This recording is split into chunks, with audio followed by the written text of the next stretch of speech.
Então, a gente vai começar hoje a falar sobre os níveis de organização biológica e, se der tempo, as características dos seres vivos. Então, quando a gente vai falar dos níveis de organização biológica, a gente vai ver que existem vários níveis de hierarquia. Então, a gente começa do mais geral até o mais específico. É como se a gente estivesse vendo uma coisa lá de longe e a gente fosse se aproximando, se aproximando, se aproximando até chegar no menorzinho. Então, a biosfera vai ser o primeiro na linha de hierarquia dos níveis de organização biológica. Então, o que vai ser a biosfera? Vão ser todas as regiões da Terra. Quando a gente fala Terra com o T maiúsculo, lembra que a gente está falando do planeta Terra. Quando a gente fala Terra com T minúsculo, a gente está falando de Terra mesmo, né? Então, vão ser todas as regiões do planeta Terra habitadas por seres vivos. Então, qualquer local do planeta que tiver regiões que são habitadas por seres vivos, a gente chama de biosfera. Então, podem ser os oceanos, os rios, os lagos, a atmosfera, continente. E a gente sabe que no nosso planeta, a gente encontra ser vivo até nos locais mais inóspitos do planeta, né? Inóspitos são aqueles locais que têm, assim, pouca probabilidade de ter um ser vivo, porque vivem em situações extremas, ou de muito calor, ou de muito frio, ou muito ácido, e a gente sabe que a gente pode encontrar, até nesses locais, seres vivos. Então, o planeta todo seria a biosfera, praticamente. Então, vocês estudaram, em geografia, que existem várias camadas da Terra, que são classificadas como a atmosfera, que é a camada onde tem o ar, né? A hidrosfera, que é a camada onde tem a água, e a litosfera, que é a camada onde tem a terra. Então, a biosfera, lembra que bio significa vida. Então, a biosfera é a camada onde tem vida. Então, onde tiver vida, a gente considera como a biosfera. E ela vai ser encontrada tanto na atmosfera, na hidrosfera, como na litosfera. Aí a gente, afunilando, né, um pouco mais, a gente chega nos ecossistemas. Então, os ecossistemas, eles são todos os seres vivos e o meio ambiente que eles estão vivendo. Mas a gente considera somente de uma área particular. Então, quando a gente falou de biosfera, a gente estava falando de tudo, todas as regiões. Quando a gente fala de ecossistema, a gente fala de uma área em particular, na qual contém os seres vivos e o meio ambiente em que eles vivem.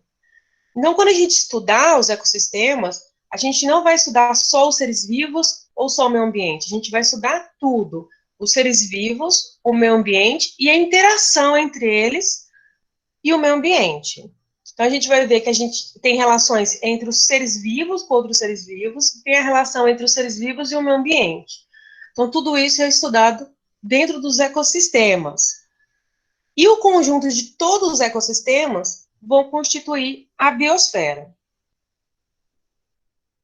Então, aqui, ó, a gente tem um exemplo de um ecossistema. Então, a gente tem o meio ambiente, que faz parte, toda a parte física, química desse meio ambiente, que seriam as rochas, as cachoeiras, o solo, as plantas, os animais, todos eles fazem parte de um ecossistema, que a gente fala do meio ambiente e dos seres vivos e a relação deles. Então, que ecossistemas que a gente pode dar de exemplo?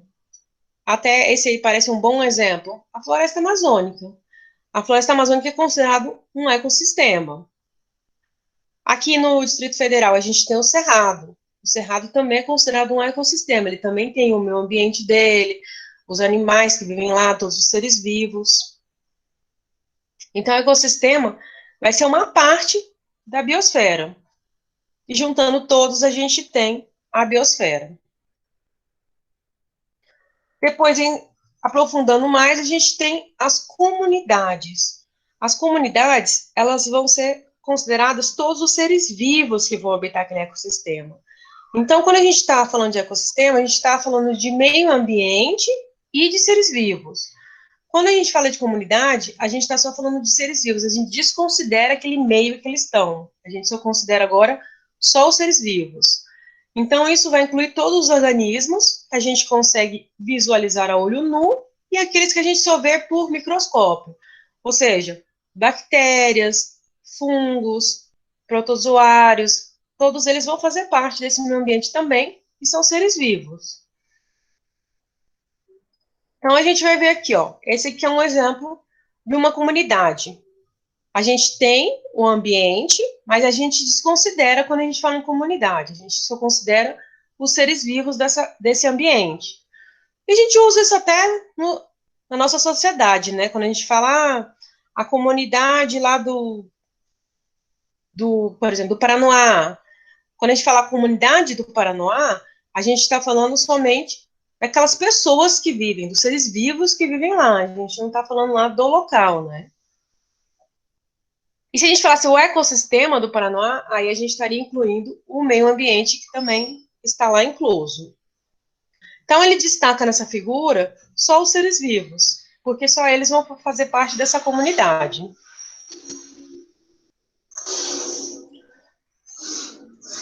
Outra, nível hierárquico, né? Lembra que a gente vai se aproximando cada vez até chegar no micro, é a população. Então, quando a gente fala a população, a gente fala somente de indivíduos da mesma espécie. Então, são indivíduos de uma mesma espécie que vivem em um determinado local. Então, por exemplo, eu falei para vocês, a comunidade do Paranoá. Eu estou falando de todos os seres vivos que vivem lá. Quando eu falo a população do Paranoá, aí eu estou falando de uma única espécie. Então, quando ele fala, todos os indivíduos de uma espécie de macaco que ocorre em uma área. Então, você vai pegar uma espécie daquele local e vai falar sobre a população dele.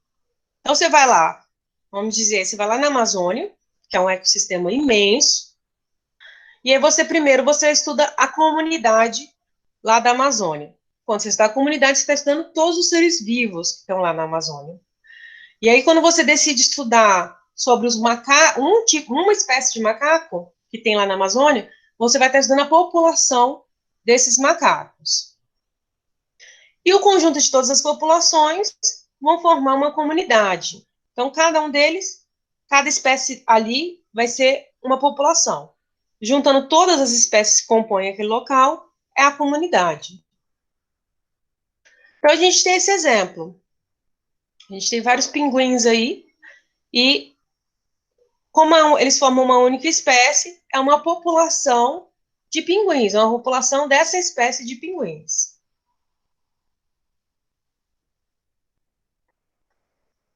E o organismo, ele vai ser um único indivíduo de uma população. Então, a gente vai pegar cada indivíduo que compõe uma população, ele vai ser um organismo. O conjunto de organismos vai formar uma população. Então, aqui, ó. Aqui a gente tem um lobo-guará, um único indivíduo é um organismo. Então, voltando, a gente tem a biosfera, aqui, do lado esquerdo, né? A biosfera. A biosfera é composta por diversos ecossistemas, que são os seres vivos e o meio ambiente em que eles vivem. Os ecossistemas são compostos de comunidades somente os seres vivos que contam. As comunidades são compostas de uma população, aí lembra, população, somente aqueles da mesma espécie, e as populações são compostas de organismos, um só indivíduo. Deu para entender? Sim. Isso, o João Pedro falou. Caatinga, Pantanal são também exemplos de ecossistemas.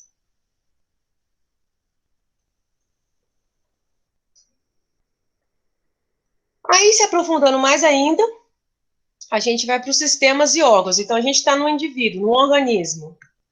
O organismo, ele é formado por sistemas e órgãos. Então, o corpo ele vai ser formado por diversos sistemas, e esses sistemas, eles são conjuntos de órgãos. Então, a gente tem, por exemplo, o sistema cardiovascular, né? Cardio, que é o coração, vascular de vasos sanguíneos.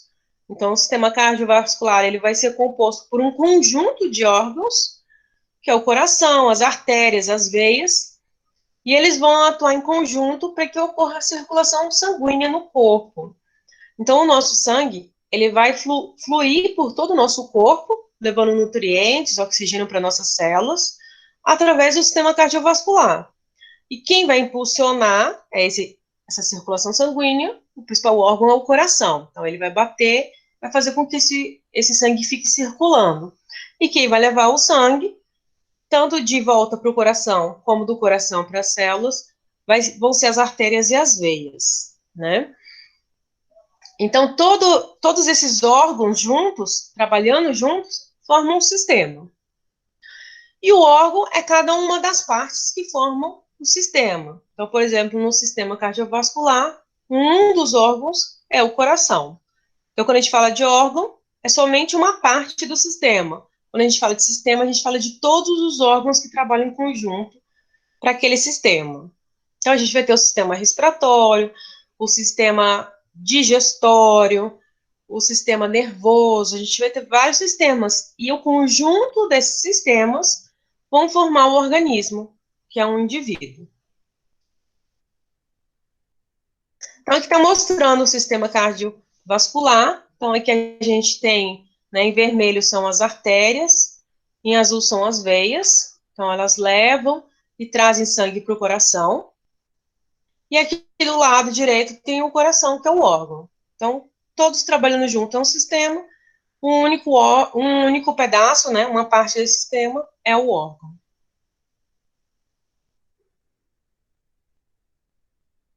E agora vamos para os tecidos. Os tecidos são um conjunto de células que atuam de modo integrado, formando um órgão. Então, quando a gente vê aqui, ó, o coração, esse coração ele é formado por um tecido, ou seja, por várias células unidas que vai formar esse órgão.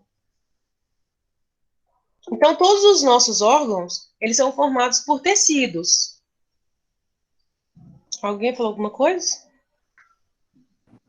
Foi eu, professora. Você vai colocar esse slides lá no mural para a gente rever?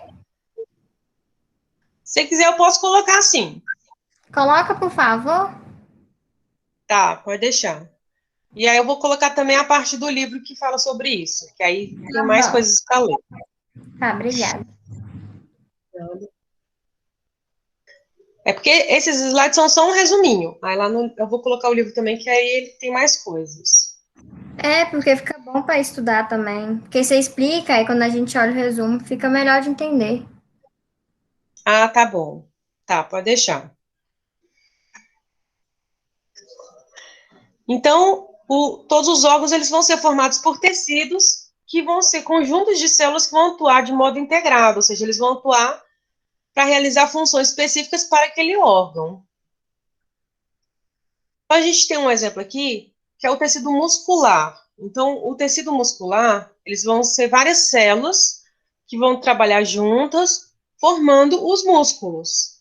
E a gente vai ter diferentes tipos de tecidos musculares. Então, a gente vai ter o tecido muscular estriado esquelético, que é aquele que vão formar os nossos músculos dos braços, das pernas, aqueles que a gente vai fazer movimento. Então, são esses daqui. Antes aqui no Google tinha um apontador, agora eu não estou achando mais como foi. Já o tecido muscular estriado cardíaco é um tecido que vai formar o coração. E o tecido muscular não estriado, que também é chamado de tecido liso, ou muscular liso, né? Ele forma os nossos órgãos. A maioria dos nossos órgãos são formados por tecido muscular liso. E dá até para ver por que ele chama de liso e os outros são estriados, porque eles têm essas, como fossem essas camadinhas, né? E aqui tem uma foto real de um tecido muscular. Então dá para ver como não tem o estriado, a gente vê que isso aqui é um tecido muscular liso. Então são várias células unidas que formam um tecido.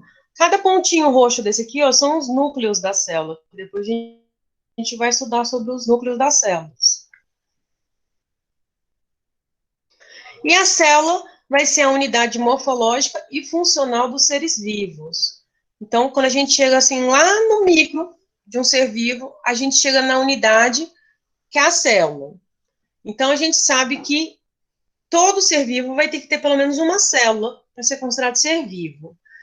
E os seres vivos, eles vão se dividir em dois tipos. Os unicelulares, como já diz o nome, único, vai ter somente uma célula. Os multicelulares ou pluricelulares, às vezes alguns livros usam a palavra multicelular, alguns livros vão usar pluricelular. É a mesma coisa. São aqueles indivíduos que são formados a partir de duas células. Então, os multicelulares, eles podem ter duas, mas podem ter milhares de células, que é o nosso caso. A gente tem milhares de células no nosso corpo. Então, nós somos multicelulares. E os tecidos, a gente só vai encontrar nos multicelulares, porque lembra que os tecidos eles são formados por um conjunto de células. Então, quando ele é um unicelular, o organismo, ele não vai conseguir ter um tecido, ele vai ser formado só de uma célula. E para ele ter um tecido, ele precisava de ter várias células para formar esse tecido. Então, os tecidos só vão aparecer nos multicelulares. Aí aqui está um exemplo, né? Aqui seriam, do lado esquerdo, os organismos que têm somente uma célula, formados somente por uma célula, e aqui do lado seria um organismo formado por muitas células. Cada bolinha dessa aqui é uma célula.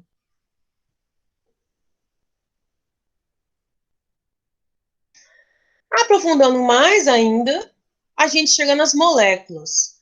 Então, cada molécula vai ser formada por dois ou mais átomos. Isso vocês viram lá no início da química, em Ciências da Natureza, ano passado. Então, você lembra que as moléculas elas são formadas por dois ou mais átomos. Então, quando a gente tem somente um átomo, a gente não considera uma molécula. A partir de dois átomos unidos, a gente já considera que é uma molécula. Por exemplo, o oxigênio. O oxigênio são duas moléculas, o gás oxigênio, né? Desculpa. A gente tem o átomo oxigênio e a gente tem o gás oxigênio. Então, o gás oxigênio ele é formado por duas moléculas de oxigênio, ou dois átomos de oxigênio, formando uma molécula de gás oxigênio, que é o O2. Então, a partir de dois átomos, a gente tem uma molécula. E a gente vai ver que uma das áreas que cresceu muito, que tem grande desenvolvimento dentro da biologia, é a biologia molecular. Por quê? A biologia molecular, ela vai estudar os seres vivos a nível molecular, a nível de moléculas. Então, ele vai estudar tudo aquilo, toda a parte molecular das células, do metabolismo das células, e é uma área muito promissora, porque a partir dali, quando a gente vê nas moléculas como é que funcionam um ser vivo, a gente descobre coisas novas, de como do funcionamento do nosso organismo em geral, né? Então, as células, elas vão ser formadas por milhares de moléculas. Então, a gente tem aqui alguns exemplos de moléculas e como elas se organizam, né? Então, quando vocês estudaram, vocês viram só, assim, a molécula como bolinhas, né? E vocês vão estudar agora em química, no ensino médio, que essas moléculas, elas não são só bolinhas, elas são muito mais que isso, elas têm um arranjo de como elas se ligam, de como elas se conectam. Então, a gente tem aqui, ó, essas duas bolinhas, seria uma representação mais simples, seria a molécula do gás oxigênio, dois átomos de oxigênio. Essa outra aqui é a molécula da água, essa que tem uma bolinha vermelha e duas bolinhas azuis. Então, a gente tem um átomo de oxigênio, dois átomos de hidrogênio, H2O. Então, está representado de uma forma bem simples. Mas conforme essas moléculas vão aumentando de tamanho, que a gente vai ver que existem moléculas que são enormes, né? Elas vão criando uma estrutura. Então, essas bolinhas verde e azul, elas representam uma molécula de sal, que é o NaCl. E essa do lado que tem várias bolinhas aqui, azul, preta, vermelha, é uma molécula de glicose, é uma molécula bem grande, essa molécula de glicose. E quando você estudar em química, vocês vão ver que essa representação ela não é aleatória, né? É de acordo com a ligação dos átomos e da carga que eles têm. Então, ele vai se ligando uns aos outros e, dependendo da carga, eles vão tendo uma repulsão, uma atração, e forma essa estrutura. E aí, a gente, voltando tudo, desde o início para revisar, então tem aqui, ó, os átomos vão se unir, o átomo é a menor parte da matéria, né? Então, a gente tem o átomo, que eles se unem, formam as moléculas vão formar as organelas vão compor uma célula, a gente vai ver isso, que a gente está estudando essa parte inicial agora de níveis de organização dos seres vivos, mas depois essa parte ela faz parte da ecologia, mas depois a gente vai entrar na parte de biologia celular, ou citologia, que é quando a gente vai estudar as células. Então, a gente vai ver que as organelas, elas são estruturas dentro da célula. Como fala, organela, ela significa mini órgãos, né? Órgãos pequenininhos. Então, a nossa célula é como fosse um organismo, e essas organelas, elas vão ser os órgãozinhos que vão compor ela, cada um vai ter sua função. Mas não precisa se preocupar com isso agora, que a gente vai estudar mais para frente isso aqui. Então, as organelas fazem parte da célula, um conjunto de organelas vai formar uma célula, um conjunto de células vai formar um tecido, um conjunto de tecidos vai formar um órgão, um conjunto de órgãos vai formar um sistema. E o conjunto de sistemas vai formar um organismo. Aí a gente entra nos conceitos lá. Um conjunto de organismos vai formar uma população, lembra, todos da mesma espécie. Conjuntos de populações de espécies diferentes vão formar uma comunidade, lembra só, os seres vivos. Um conjunto de comunidades e o meio ambiente em que eles estão formam um ecossistema, e os conjuntos de todos os ecossistemas da Terra vai formar a biosfera. Então, são esses os níveis de organização. Oi, Tiago. Não, tem problema não. É que alguns alunos estão tendo problema mesmo para entrar na aula. Não tem problema. Então, a gente vai seguir esse nível de organização dos seres vivos. É bem facilzinho, né? Só para a gente organizar na nossa cabeça. E isso aí a gente vai voltar a estudar quando a gente for para a parte de ecologia. Mas a gente vai estudar a parte de ecologia só no segundo bimestre, né? Então, agora a gente vai entrar nas características dos seres vivos. Por que a gente precisa saber as características dos seres vivos? Porque a gente fica falando toda hora dos seres vivos, mas a gente não sabe, assim, o que realmente formam as características para a gente considerar aquele organismo, ou o que a gente vê como um ser vivo. Então, é para a gente diferenciar um ser vivo de um ser não vivo. Então, a gente vai ver que esses seres vivos, todos eles vão ter características principais, porque, claro, que eles vão ter outras características individuais de cada espécie, de cada organismo. Então, a gente vai falar as características gerais, assim, dos seres vivos, aquelas que fazem parte de todos os seres vivos, mesmo desde o mais primitivo, que seria uma bactéria, até um multicelular, que seria um elefante, por exemplo. A gente vai encontrar todas essas características. E são características que a gente não vai encontrar o que a gente não considera como ser vivo. Por exemplo, uma pedra, uma cadeira, a gente sabe que não é um ser vivo, então a gente não vai encontrar isso. Então, em primeiro lugar, os seres vivos são formados por uma ou mais células. Lembra que eu falei isso lá quando eu expliquei a teoria celular? Para ser considerado ser vivo, tem que ter pelo menos uma célula. E para a gente considerar que aquilo que está formando ele é uma célula, a gente precisa ter um mínimo de uma estrutura para a gente considerar aquilo uma célula. Então, essa célula tem que ter uma membrana. A gente vai estudar mais para frente o que é uma membrana. No seu interior, vai ter que ter um citoplasma. Também a gente vai estudar. Então, a gente tem a membrana, que vai ser a delimitação da célula. Seria como se fosse nossa pele, só que de uma forma muito mais primitiva, né? O interior vai ter um citoplasma. O citoplasma é o líquido que preenche a célula. E um material genético. Mas esse material genético tem que ser um DNA. Não pode ser um RNA. Então, a gente vai ter uma diferença entre o DNA e o RNA, que a gente vai estudar mais para frente também, em detalhes a diferença de um e de outro. Então, tem que ter, no mínimo, um DNA. Então, aqui a gente mostra, ó, uma bactéria, a representação de uma bactéria aqui do lado esquerdo, e do que ela é composta. Por que a gente usa sempre o exemplo de uma bactéria? Porque ela é considerada o ser vivo mais primitivo que tem. A partir daí, os outros vão ficando mais complexos. Então, a gente vê aqui, ó, ela é formada por um nucleóide no centro dela. Então, esses fios emaranhados aqui é chamado de nucleóide. Esse nucleóide nada mais é do que um DNA. Dentro dela, preenchendo toda a célula dela, a gente tem o citoplasma, que é o líquido que vai preencher toda a célula. Esse líquido, ele tem muita importância porque é ali que vão ocorrer diversas reações químicas. Ela vai ter a membrana celular, lembra que precisa ter pelo menos uma membrana para ser considerada uma célula. Então, essa membrana ela vai delimitar a célula. No caso das bactérias, ela vai ter uma parede celular, mas essa parede celular, a gente vai ver que vão aparecer em alguns seres vivos e outros não.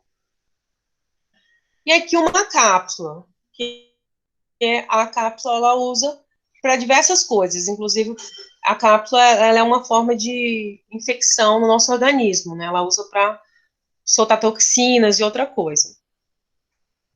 Algumas bactérias vão ter flagelo, não vão ser todas, né? Que é para ela se movimentar.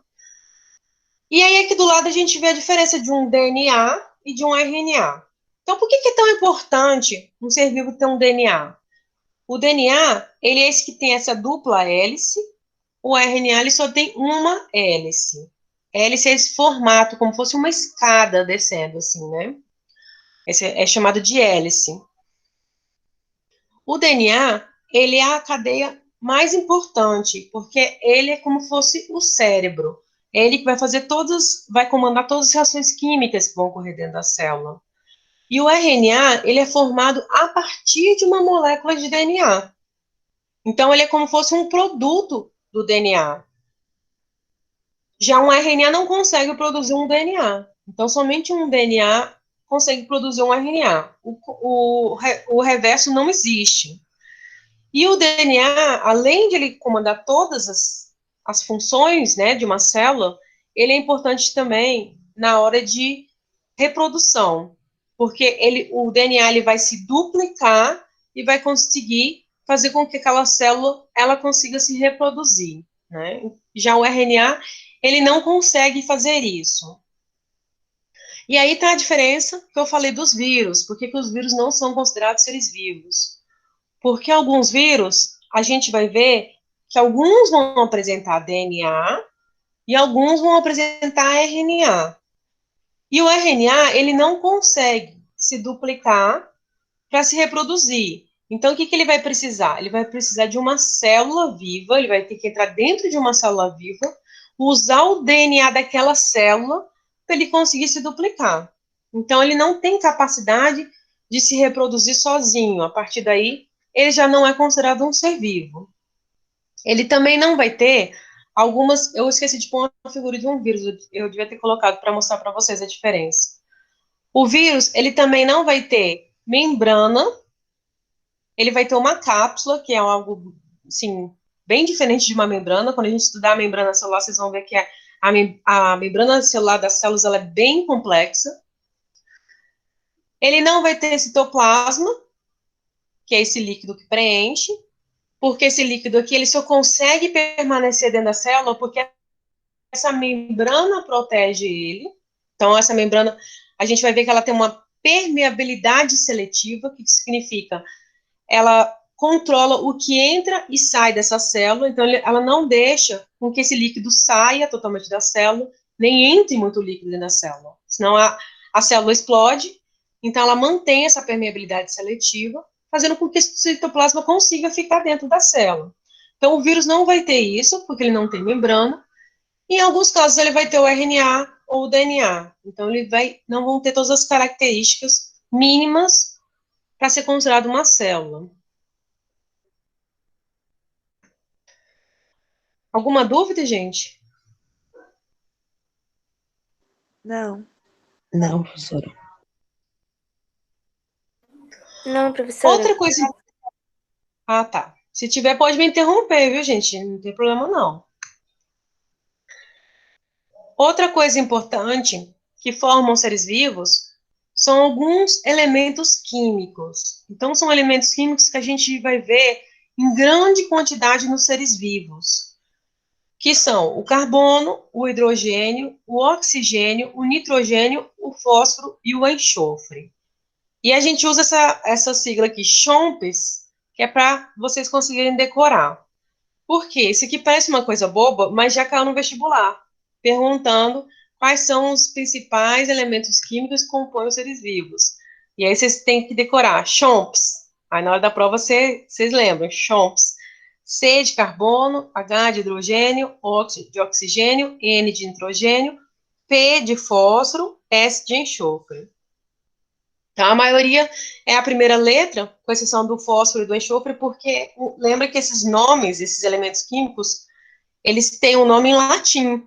Então, o fósforo, ele é escrito com PH, né, no latim, e o enxofre, eu não lembro do nome dele em latim. Deixa eu ver. Acho que é alguma coisa assim. Por isso que ele começa com S. Então, não vai confundir, ai meu Deus, S de quê? P de quê? Então, lembra que esses nomes são latins, mas vocês memorizando essa sigla CHOMPS, já sabe, falou de elementos químicos mais abundantes nos seres vivos, já lembra de CHOMPS. Então, aqui tem os elementos químicos, né, o tamanho deles, né? Esse aqui é onde estão as letras, é o núcleo, né, do átomo. E aqui são as camadas de valência que vocês estudaram também. Outra característica importante dos seres vivos é chamada de homeostase. Homeostase é a capacidade dos seres vivos de manter uma constância no meio interno dele. O que significa? Por mais que o meio externo ele mude, o meio interno ele se mantém constante para que esse ser vivo não morra. Então acontece com a gente. Nossa temperatura é em torno de 36 graus e meio, e por mais que a gente está num local de muito frio ou de muito calor, o nosso corpo vai fazer com que a gente se mantenha a 36 graus e meio. Claro que vai ter uma variação, vai chegar a 37, 35, mas o nosso corpo sempre vai tentar manter essa temperatura. Então a gente vai ver que a homeostase, ela acontece na natureza o tempo todo. A natureza ela sempre vai tender a um equilíbrio. Então, sempre ela vai buscar com que fique as mesmas condições iniciais. Mesmo que mude o meio ambiente, ela vai tentar sempre manter as condições iniciais para que o ser vivo não morra.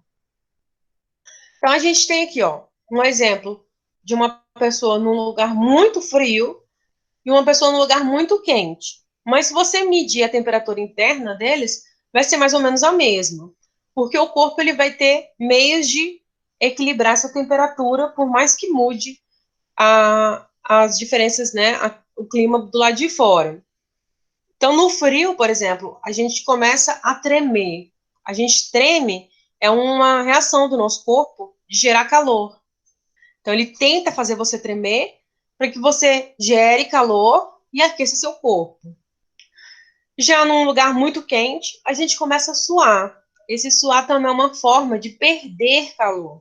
Então, o nosso corpo começa a suar para que a gente perca calor e mantenha o nosso corpo na mesma temperatura. Então, lembra que homeostase significa manter as mesmas condições internas equilibradas, né? Ela não muda de acordo com o meio externo.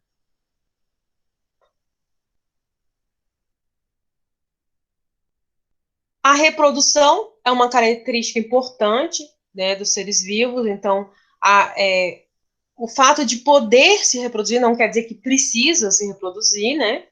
Então, a gente vê que tem vários seres vivos que vão ou não se reproduzir, mas todos eles têm, normalmente, a capacidade de se reproduzir e dar origem a descendentes.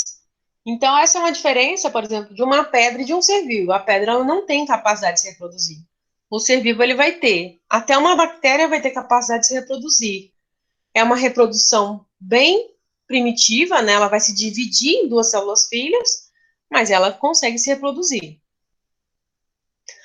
E essa reprodução, ela vai ser de dois tipos. Ela pode ser do tipo assexuada, que vai ser quando o indivíduo ele vai produzir descendentes iguais a eles, que é o caso, por exemplo, eu falei da bactéria. A célula mãe, ela se divide em duas células filhas, então as células filhas vão ser idênticas à célula mãe. E a reprodução sexuada, que vai ser a união de gametas, que é no nosso caso dos seres humanos. Então a gente tem o gameta masculino, o gameta feminino. O gameta masculino é o espermatozoide, o gameta feminino, o ovócito ou o óvulo, e quando eles se unem, formam o zigoto ou o embrião. Então, essa é uma reprodução sexuada. Como vai vir um pedaço do pai e um pedaço da mãe, e vão se unir, eles não vão ser idênticos aos pais. Eles vão carregar metade do pai, metade da mãe. Então, lembrar, assexuada, tem o A na frente, significa sem sexo, sem a união de gametas. Então, eles mesmos se dividem, ou tiram uma parte, tem alguns seres vivos que tiram uma parte deles e se tornam um filho, né? Ou seja, não vai ter gametas envolvidos, e sexuada, aquela que vai precisar ter a união dos gametas para conseguir formar um novo indivíduo. Então, aqui a gente tem um exemplo aqui, ó. Por exemplo, assexuada, aí tem esse tipo de reprodução por brotamento, que é aquele que eu falei, sai um pedacinho, né, do ser vivo, e esse se torna um filho. Isso acontece também muito com as plantas, né? Tem uma planta, você tira um pedacinho daquela planta, põe no outro vasinho, ela forma a raiz e torna um outro ser vivo. Então, não precisou ter gametas envolvidos. E tem essa outra, por regeneração. Você pega um ser vivo, divide em três, e ele vai formar três seres vivos diferentes. Já a sexuada, vão ter que ter os gametas envolvidos, sempre um gameta masculino e um gameta feminino, que vai se unir e formar um novo indivíduo. Então, quando a gente tem essa sexuada, lembra sempre que os filhos vão ser idênticos aos pais, porque é um pedaço ali da célula mãe ou do principal. Como ele vai ser um pedaço, ele vai carregar o mesmo DNA. Já na sexuada, não. Vai vir um pedaço do DNA do pai, um pedaço do DNA da mãe, e vai se unir formando um novo DNA. Então, esse DNA, ele compõe metade da mãe e metade do pai. Então, eles são diferentes dos pais.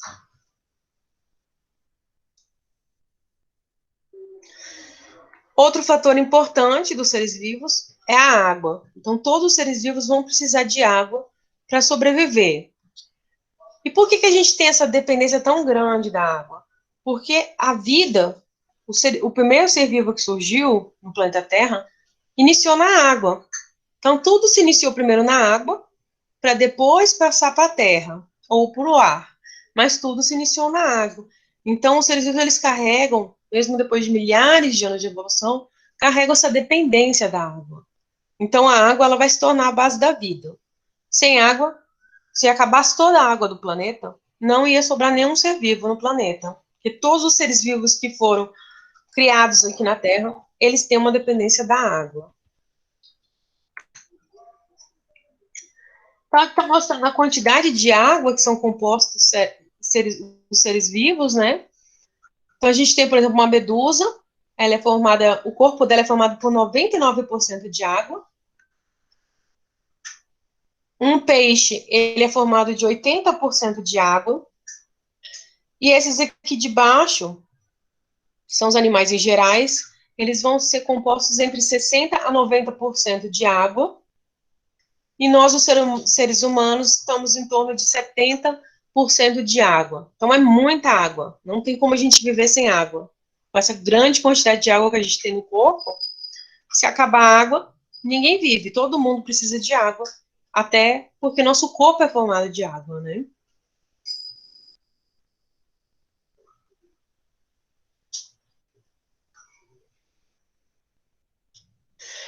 Outra característica muito importante dos seres vivos é o metabolismo. Então, a gente vai ver que todos os seres vivos, eles vão ter que usar diversos componentes para produzir energia para o seu crescimento, para a sua reprodução. Então, vai precisar como se fosse um combustível que vai precisar para que ocorram essas reações químicas. Então, o tempo todo, a gente está fazendo diversas reações químicas no nosso organismo. Nosso corpo, agora mesmo, estão ocorrendo diversas reações químicas. E essas reações químicas são chamadas de metabolismo. Então, por exemplo, vocês que estão ainda na adolescência. Então, o seu organismo, ele ainda está terminando de se formar. Vocês ainda não estão 100% formados. Vocês só terminam de serem formados quando termina na adolescência. E aí, o seu corpo ainda está produzindo diversas reações químicas para terminar de formar o corpo de vocês. Então, estão ocorrendo reações químicas no osso, para esses ossos crescerem, nos órgãos, no cérebro. Estão acontecendo milhares de reações químicas o tempo todo. Ou quando você come, por exemplo, vocês almoçaram agora. Vocês terminaram de almoçar, já está ocorrendo diversas reações químicas no seu estômago para fazer a digestão desses alimentos. E aí, quando chega no intestino, vai ser absorvido os nutrientes, as gorduras, a água dessa comida que você ingeriu. E ali depois vai formar a urina, as fezes. Então, tudo isso faz parte do metabolismo. Então, todos os seres vivos, eles têm esse metabolismo. Desde uma célula mais primitiva, que é a bactéria, até a gente. Então, aqui está mostrando, ó, quando você ingere um alimento, diversas reações químicas vão ocorrer dentro de você. Então, digestão, absorção, né? Vai estar ocorrendo, levando energia para as células, levando nutrientes.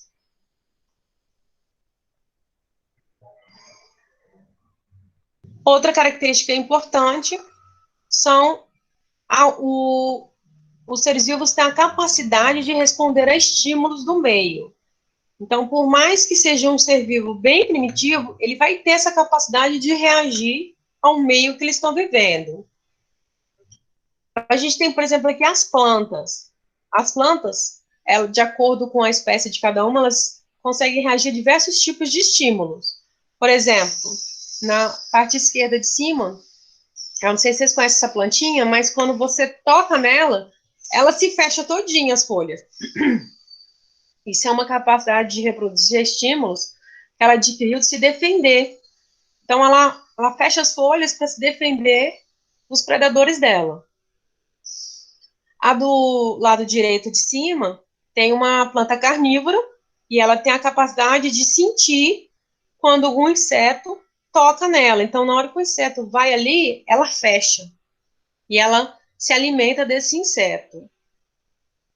Outro tipo de reação é a de baixo, dos girassóis. A gente sabe que o girassol, ele acompanha onde está o sol, né? Então, se o sol ele começa de manhã de um lado, termina do outro, e essa flor, ela vai seguindo o sol, para ela obter máximo de energia do sol e fazer a fotossíntese dela. Então, isso é uma forma de reação a estímulo.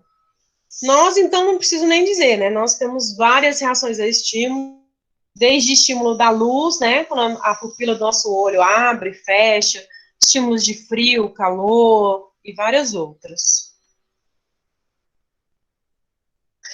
E a última característica, mas super importante, é a capacidade de evoluir.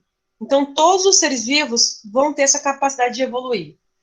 Desde uma bactéria até o mais complexo do ser vivo vai ter a capacidade de evoluir. E o que é essa capacidade de evoluir? É simplesmente a capacidade de conseguir fazer mutações no seu DNA a ponto que pode gerar uma nova espécie. Então, isso acontece o tempo todo na natureza. Os seres vivos vão fazendo mutações no seu DNA e vão se modificando ao ponto de gerar novas espécies diferentes, deixar de ser daquela espécie para ser outra. Então, a gente tem aqui, ó, um exemplo da evolução da nossa espécie, que é o Homo sapiens, né? Então, ao longo de milhares de anos, houveram mutações no DNA, e esses todos são nossos ascendentes, eles foram tendo mutações no seu DNA e foram se modificando. Olha como que é o crânio, foi modificando até chegar ao crânio que nós temos hoje, né? Então, foi mudando o tamanho do cérebro, foi mudando o tamanho da mandíbula, de acordo com as mutações. E, geralmente, a espécie que mais predomina no ambiente é aquela que melhor se adapta. Então, vocês vão estudar isso muito em evolução, que a espécie que permanece não é a mais forte ou a mais fraca, é aquela que vai melhor se adaptar ao meio ambiente que ele vive. Então, de todas essas espécies que vocês estão vendo, desses crânios, a que melhor se adaptou, hoje em dia, foi o Homo sapiens, e é por isso que permaneceu essa.